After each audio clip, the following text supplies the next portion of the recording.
Jornada Internacional de Nutrición, Seguridad y Soberanía Alimentaria, iniciando este último día de parte de la organización en esta octava Convención Científica Internacional.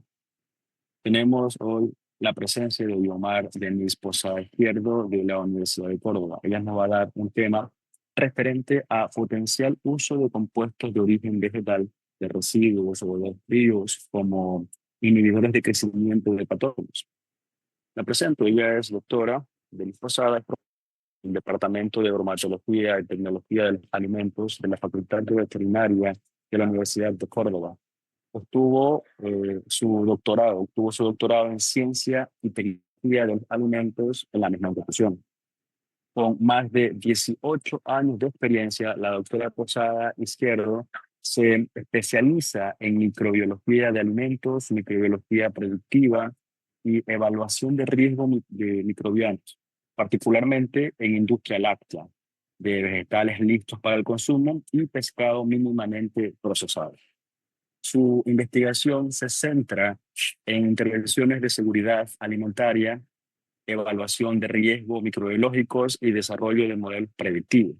Es autora de más de 40 artículos de investigación innovadores y 10 capítulos de libros influyentes sobre diversas matrices alimentarias, incluidos pescado, carne, aceitunas, vegetales de hojas y aceites esenciales. Forma parte del selecto grupo de 30 investigadores de la Unidad de Investigación Competitiva de Zoonosis y Enfermedades Emergentes, ENZOE, y también forma parte de la red internacional de IBERLAT y One Health. El trabajo de la doctora Izquierdo ha sido fundamental en los proyectos de investigación nacionales e internacionales destinados a mejorar la calidad y la seguridad de los alimentos,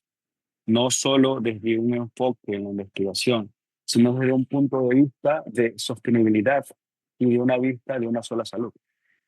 Tiene un notable récord de citas con más de 1.150 citas, lo que subraya su impacto en el campo.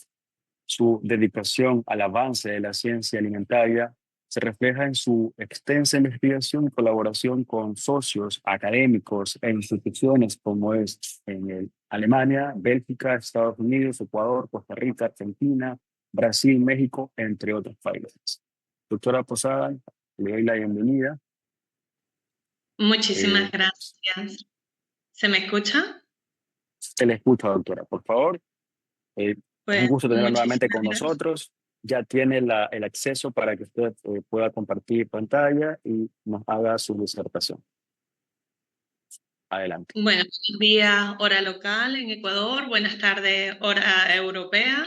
Pues muchísimas gracias a la organización por esta invitación tan maravillosa.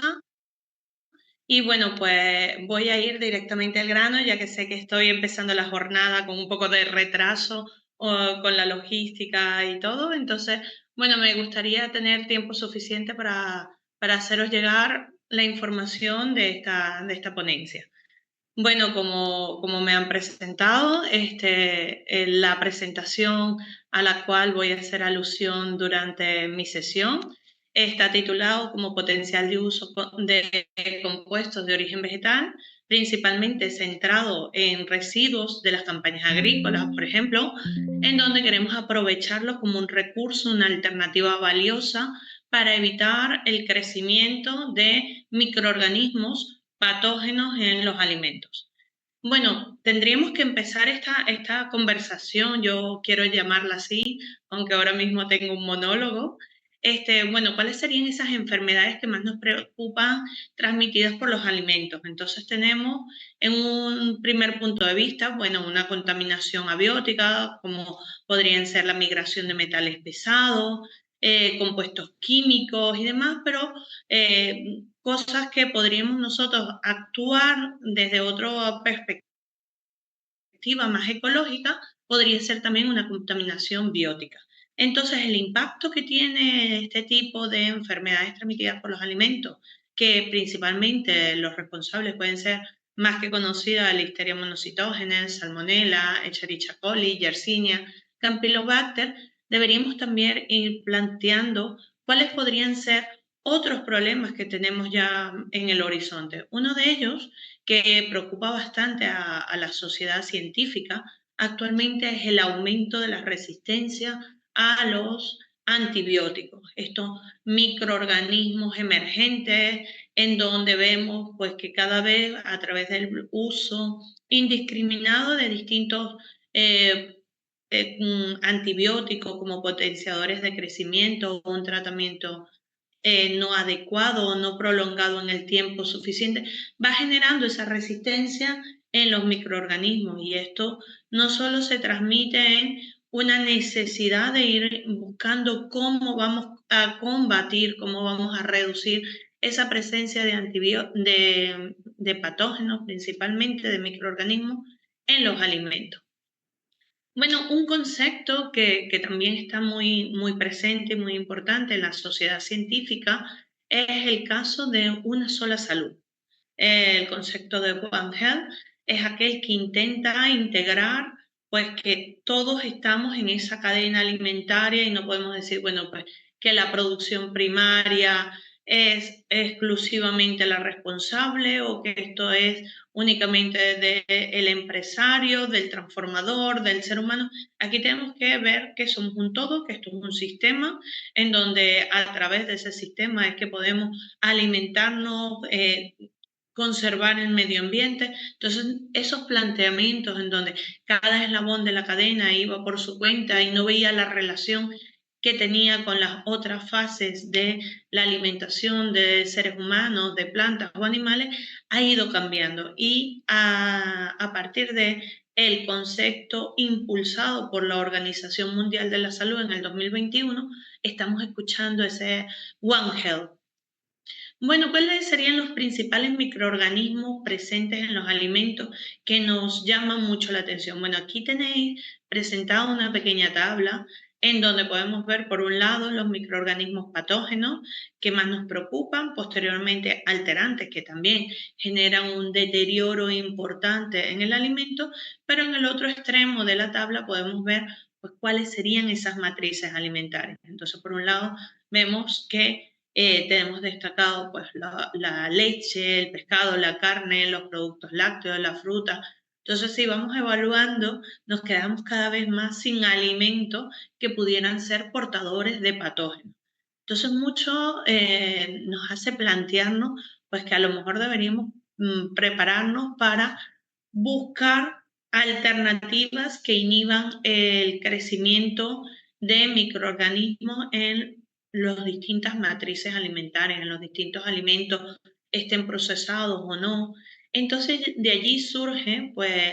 un movimiento que actualmente está teniendo cada vez más auge, lo iremos viendo un poco durante la sesión, el empleo de ese conocimiento ancestral, de esas recetas que preparaban a veces nuestras abuelas, nuestros abuelos en el hogar, en donde, bueno, se empleaban plantas con una potencial medicinal para aprovecharlo para inhibir eso que en ese entonces a lo mejor sin un conocimiento científico se sabía que era un patógeno, un alterante importante, pudiera ocasionar una enfermedad al consumidor. En este caso, esta tabla es un trabajo de revisión de Howe del 2022, en donde detalla y describe un gran número, aquí podemos ver específicamente 20 plantas diferentes, en donde pueden utilizarse pues distintas partes de las plantas, como podrían ser las hojas, las flores, las raíces, para extraer compuestos que pueden ser flavonoides, péptidos y demás, para inhibir, y aquí pues está muy interesante y por eso os traje en esta presentación, pues vamos viendo ese listado de microorganismos que se ha demostrado científicamente que ante el empleo, pues por ejemplo, del clavo dulce o de orégano, vemos que contrarresta el crecimiento de estos microorganismos. Bueno, si seguimos estas investigaciones, nos planteamos estos 2 últimos años a través de la red de investigación a la cual pertenezco, a través de la Universidad de Córdoba, ir centrando pues, estudios que reforzaran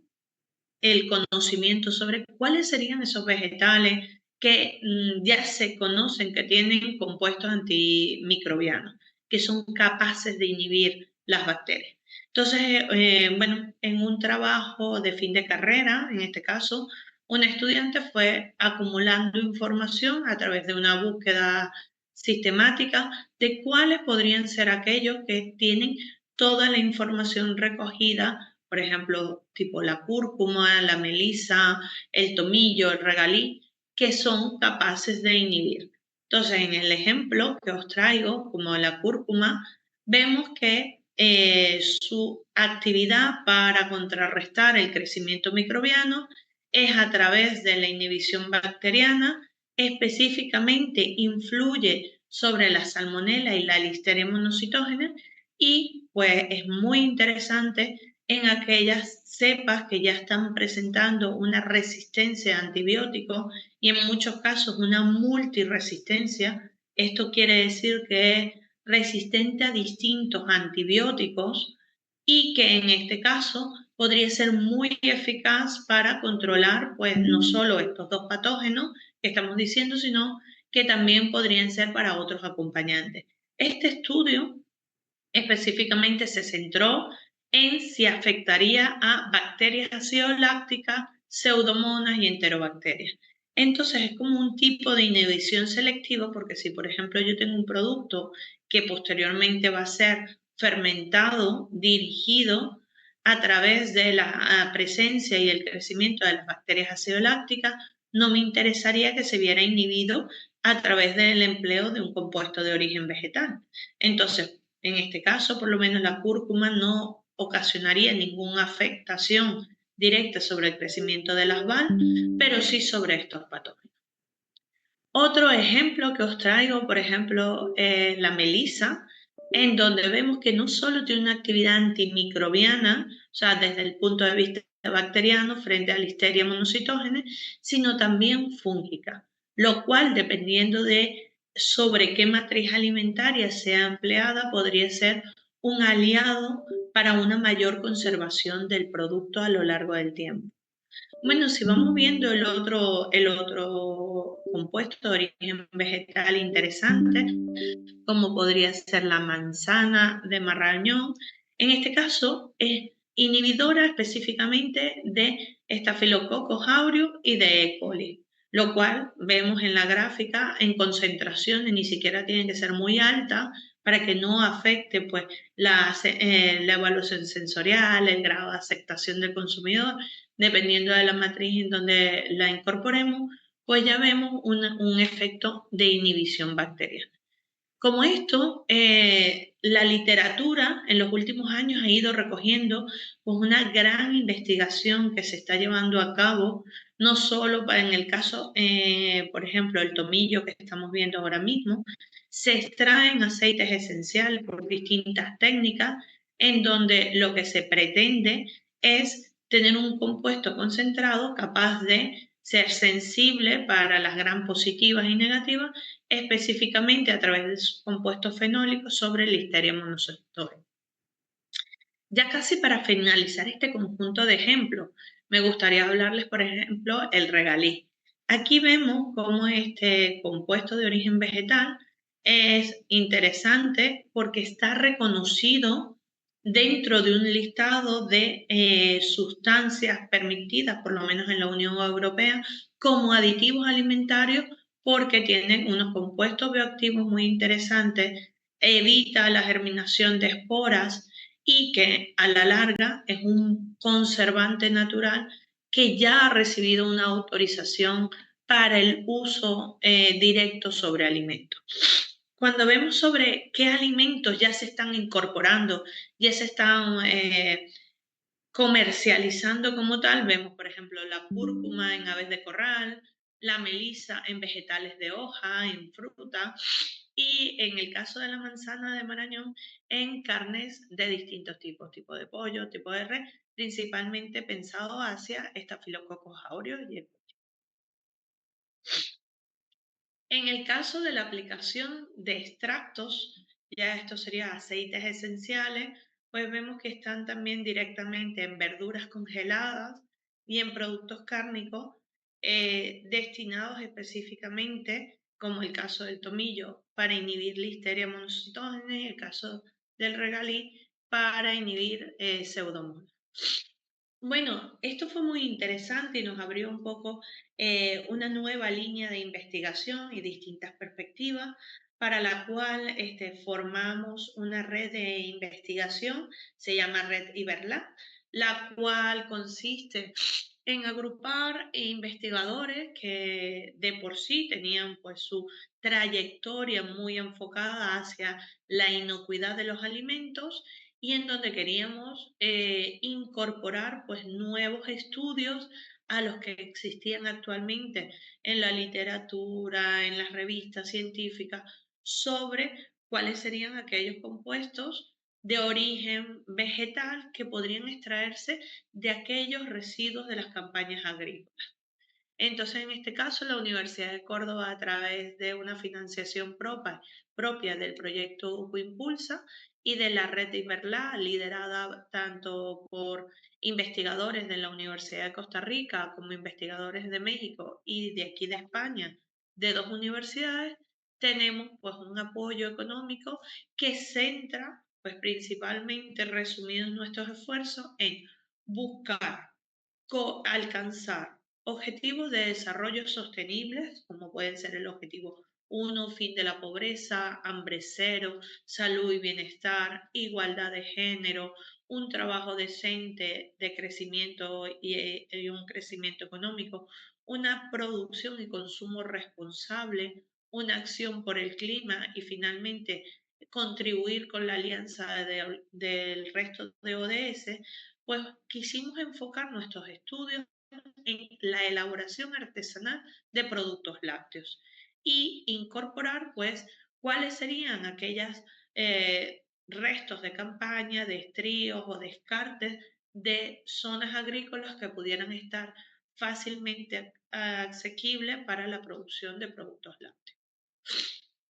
Bueno, el equipo de la Universidad de Córdoba, tenéis aquí una imagen de algunas de las participantes, fue un equipo que vino impulsado con el proyecto desde la unidad de igualdad, en donde un requisito de esta convocatoria era que fueran mujeres investigadoras expertas en distintas áreas. Entonces, en este caso, pues tenemos a la catedrática Rosa María García Jimeno, a la doctora Beatriz Mazón Villegas de la Universidad de Costa Rica, a la doctora Verónica Romero Gil del Consejo Superior de Investigación Científica de Sevilla, a la doctoranda Olga Bonilla de aquí de la Universidad de Córdoba, a la doctora María José Cardador, especialista en química analítica. Entonces, este equipo principalmente buscamos pues, escuchar las necesidades que tenía el sector e ir de la mano también de esta red mucho mayor de investigadores comprendidos tanto de México, Costa Rica y España. Bueno, ¿qué estuvimos haciendo en los primeros meses y fases de investigación tanto de la red como del proyecto de la Universidad de Córdoba? Bueno, nos reunimos, muchísimas gracias a la Fundación de Mujeres Queseras, que está presente en más de 26 países. Visitamos productores locales, tanto en Ecuador como en Costa Rica, de producción artesanal, donde tenían denominación de origen del queso Turrialba en el caso de Costa Rica, y fuimos reuniéndonos principalmente para escuchar y saber dónde podemos centrar nuestros esfuerzos y nuestros conocimientos científicos para atender justamente los requerimientos. Bueno, vimos claramente que teníamos que centrarnos en aquellos objetivos de desarrollo sostenible que todavía en el último informe de la Organización Mundial de la Salud estaban pendientes de ser abordados. Esta es algo que tenemos que ponernos una reflexión de ver cómo todavía esos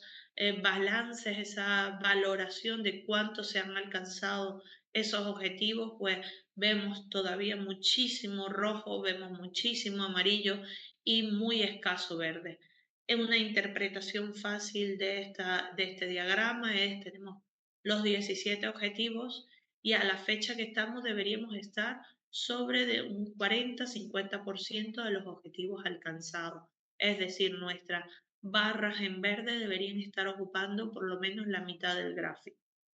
Es una pena, pero no hemos alcanzado esos objetivos a nivel mundial, pues vamos a ver qué podemos hacer, qué hemos hecho de forma individual. Bueno, creemos que un aspecto fundamental para alcanzarlo, pues son formaciones desde distintos puntos de recepción de este conocimiento. Aquí pues tenemos unas jornadas formativas que se llevaron a cabo a principios de este año en la Universidad Católica de Santiago de Guayaquil, en Guayaquil. Tenemos actividades en los laboratorios de la Universidad Técnica de Manabí, en donde se ha ido dando formaciones para optimizar y el adiestramiento de investigadores que pudieran tener una formación en análisis microbiológico para que posteriormente este sea el equipo que vaya liderando pues, las investigaciones en los distintos compuestos de origen vegetal que pudieran tener una actividad antimicrobiana. También creemos que es fundamental darle difusión en el sector del público general. Entonces hemos dado seminarios más abiertos sobre inocuidad y valorización de productos, en este caso unos específicamente de la pesca, pero también tenemos pues mesas de análisis y de diálogo en donde se ha dado información más cercana, más coloquial de por qué es fundamental que tengamos en cuenta pues no solo la inocuidad y la producción agroalimentaria, sino también su sostenibilidad. Bueno, seguimos creyendo que la formación específica, el que los investigadores tengan mayores destrezas y adquieran, pues en este sentido, avances tecnológicos como podría ser el empleo de la microbiología predictiva, pues nos permitiría destinar fondos a otras áreas de investigación como podría ser innovar en estos compuestos de origen vegetal. Bueno, como os comenté antes, a través de la Fundación de Mujeres Queseras, pues dimos distintas charlas en donde, bueno, un primer conjunto de 3 talleres planteamos la innovación en la producción, la inocuidad y los distintos procesamientos de productos lácteos desde el punto de vista de talleres prácticos y sencillos. Por otro lado, dimos un webinar para maestras queseras en donde las prácticas, la inocuidad y la utilización de esos compuestos vegetales que tuvieran cerca para aumentar la vida útil de ese queso fresco artesanal. Bueno, también seguimos haciendo distintas actividades, campañas educativas, siempre enfocadas desde el punto de vista de la sostenibilidad y el medio ambiente. Y finalmente hicimos visitas a sectores distintos productivos, en este caso en Ecuador, en donde fuimos viendo pues la realidad que teníamos. Cómo podríamos incorporar ese compuesto, aunque fuera muy interesante sus resultados, teníamos también que determinar en qué momento en la elaboración, en qué momento en la cadena productiva, cuándo era más interesante, cuándo iba a ser más efectivo esa inhibición de patógenos, de alterantes y demás. ¿Por qué? Porque queremos un queso de que esté en las mejores condiciones para los consumidores en general. Entonces, íbamos evaluando las distintas etapas desde una observación, desde una recogida de información in situ, en cuáles serían esos puntos y las presentaciones para aplicar los compuestos de origen vegetal que pudieran tener mejores resultados. Bueno, de esa experiencia tuvimos la oportunidad de hacer posteriormente varias recogidas de muestras y os traigo en esta presentación algunos resultados que me gustaría compartir para llamaros la atención. En el caso de estos quesos frescos artesanales de distintos orígenes, tenemos pues resultados con unas grandes concentraciones de bacterias acidolácticas, lo cual es normal hablando de un queso, pero en donde sí nos preocupamos y nos echamos un poco las manos a la cabeza es en la elaboración, en donde tenemos unas concentraciones de microorganismos patógenos. En este caso teníamos E. coli, positivos en E. coli en todas las muestras analizadas, positivos en salmonela, positivos en listeria, Entonces, bueno, llegamos a hacer un recuento y una valoración y finalmente os traigo esta frase. Una de cada 3 muestras, en este caso nos decantamos a un estilo de queso chonero, presentaban positivo en Listeria monocytogenes. Entonces tenemos que tener un poco en cuenta, bueno, pues qué efecto sobre la inocuidad, qué problemas tiene el CDC, que es la agencia americana que controla las enfermedades transmitidas por los alimentos, lanza constantemente campañas de formación en donde dice, bueno, pues que personas de riesgo, en este caso mujeres embarazadas y recién nacidos, pues es muy importante evitar el consumo de quesos frescos o quesos elaborados con una leche cruda no pasteurizada y manejan estas cifras. Pues en el caso de mujeres embarazadas es 10 veces mayor contraer listeria en esa etapa de su vida. En el caso de mujeres hispanas embarazadas tienen una probabilidad 24 veces mayor. Entonces, estas cifras son bastante preocupantes viendo los resultados que hemos tenido en vivo, nosotros muestreando y observando, vemos las campañas, lo grave que estamos teniendo, sobre todo con este patógeno que es tan ubicuo, capaz de crecer en tantos sistemas diferentes. Y bueno, pues seguimos interesados en hacer búsquedas más exhaustivas gracias a las visitas que hemos tenido este año de investigadores de distintos centros, pues hemos podido ir trayendo muestras de quesos aquí a España, en donde pudiéramos hacerle una identificación molecular para ya ponerle nombre y apellido a esos resultados positivos de los aislamientos de patógenos que están presentes. Bueno, hemos tenido mucha recogida de información, creo que ha sido un proyecto muy enriquecedor en distintos aspectos y en distintas perspectivas. En este caso son de 10 muestras de queso, pues hemos podido aislar diferentes cepas de coli, unas cepas de listeria, de estafilo y demás. Y bueno, pues esto ha dado fuerza para seguir pidiendo y gestionando proyectos de investigación alineados con los resultados que hemos obtenido. Por ejemplo, este se presentó en una convocatoria interna de Ecuador en el INSPI, en donde se solicitó este nuevo proyecto. Esta es una, por ejemplo, se llama Cheese Safe. Se pidió a la Agencia Española de Cooperación Internacional al Desarrollo, integrada por investigadores de 3 países, como podéis ver, y queriendo pues mejorar las condiciones de elaboración de queso. En este caso hicimos las mismas visitas que en un primer punto realizamos en Ecuador y nos encontrábamos pues en las producciones artesanales, en donde simplemente tenemos unas condiciones de elaboración con unas medidas más higiénicas, en donde los utensilios vemos que es de acero inoxidable. Estas son zonas agrícolas productoras específicamente de quesos artesanales, en donde pequeñas empresas también apuestan por mejorar e incorporando pues, el uso de estos compuestos de origen vegetal, así sea en las elaboraciones tradicionales de queso artesanal.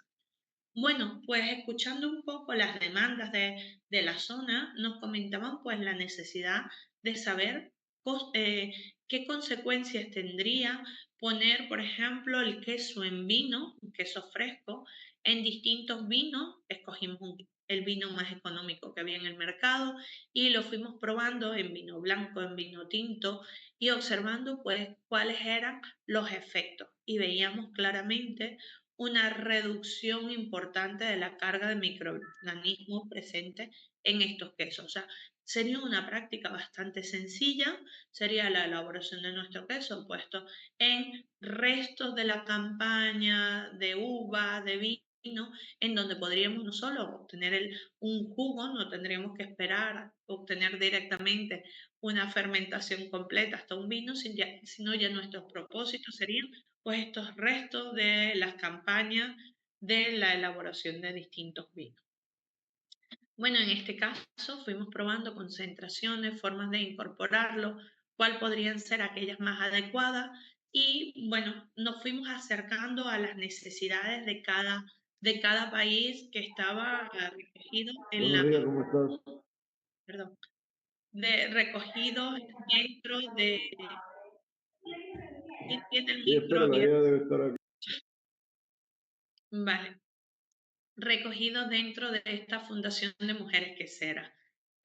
Por ejemplo, aquí en España, en Córdoba, tenemos que en nuestras calles se adornan con naranjas amargas. Estas naranjas amargas no se recogen, de hecho están en la zona y llegan a ser pues un desecho. Entonces se ha propuesto, porque normalmente solo se utilizaba para la elaboración de mermelada, pues utilizar esas naranjas amargas. Fueron estudios que se centraron justamente en ello, en el empleo de esas naranjas amargas e intentar reducir pues la presencia de Listeria monocytogenes en distintos quesos. Esta sería una gráfica de Listeria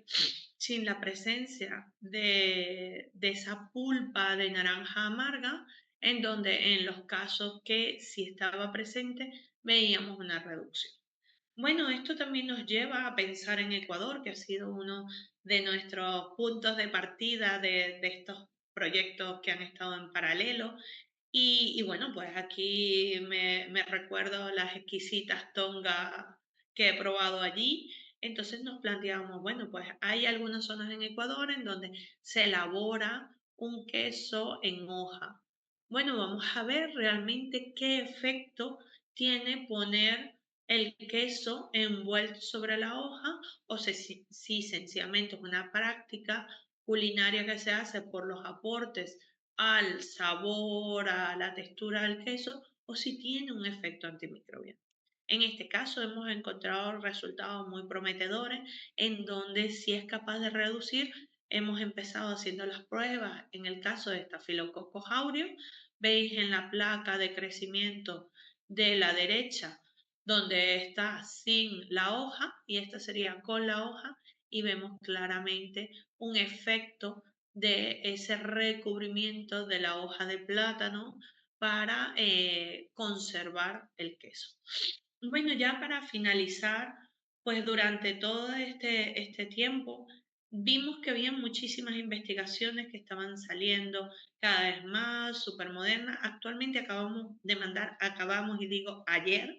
justamente, se ha mandado un artículo de revisión en donde se ha evaluado cerca de 500 artículos entre revisión e investigación, principalmente investigación, que centran las distintas aplicaciones de compuestos antimicrobianos de plantas para la elaboración de quesos y productos lácteos, en donde tenemos que es un resultado de la red Iberlab y en donde pues las reflexiones finales acompañan también esta presentación y dejan en manifiesto que las investigaciones sobre la aplicación de compuestos antimicrobianos de origen vegetal está de moda,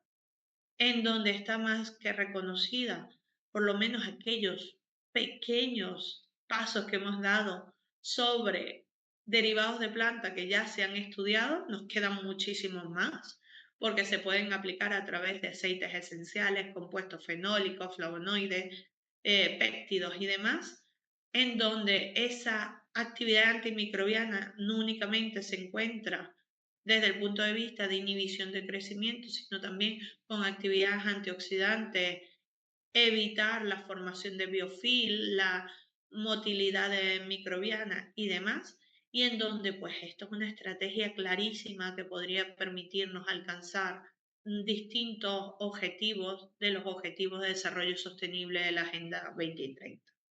Bueno, mi última reflexión, vemos que en el caso de los quesos son unos productos muy interesantes en la dieta diaria, dependiendo de los distintos países, pero sí podemos contar con el empleo de flavonoides, aceites esenciales y demás para inhibir el crecimiento antimicrobiano de una forma sencilla, podríamos estar más cerca de la garantía de una seguridad e inocuidad alimentaria. Pues muchísimas gracias quedo a vuestra disposición para las preguntas. Doctora, usted, como siempre,